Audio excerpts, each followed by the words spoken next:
The power of gratitude. Felix woke up with a heavy sigh. To him, the world looked like a lump of unbaked gray dough. The sun was too bright, his blanket was too scratchy, and his breakfast porridge was just mushy.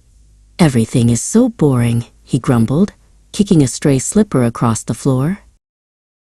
On his way to the park, Felix kept his head down.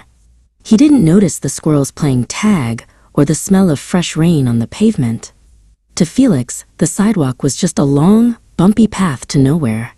He felt like he was carrying a heavy backpack full of not enoughs and I wants.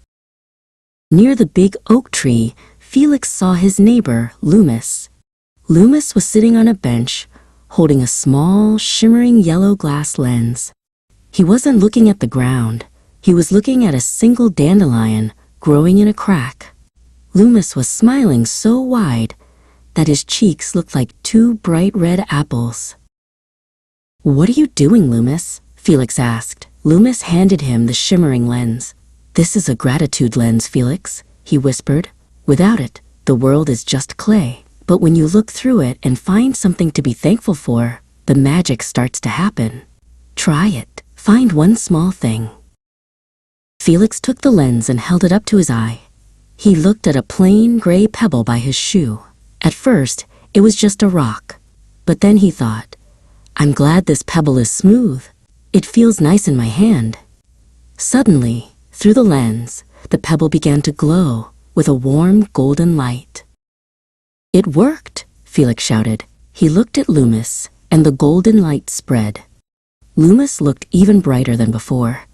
"When you say thank you for what you have," Loomis explained, "you stop looking for what's missing. You start seeing the colors that were there all along." Felix ran home, still holding his imaginary lens in his heart. When he walked into the kitchen, he saw his mother stirring a pot. Usually, he would complain about the smell. Instead, he thought, "I'm thankful Mom makes us warm food." He hugged her waist and said, "Thanks for dinner, Mom." Later, Felix met his friend Pip at the playground. Pip had a new toy airplane, and Felix felt a tiny spark of jealousy. But then he remembered his lens.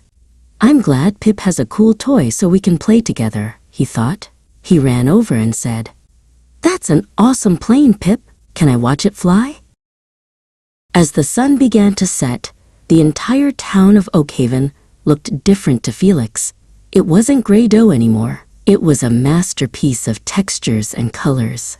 The shadows were deep purple, the windows were amber, and the air felt like a warm hug.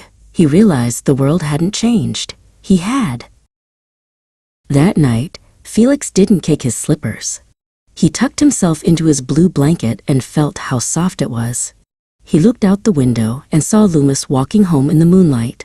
Felix waved, and Loomis waved back. "Thank you for today," Felix whispered to the stars, and the whole world glowed.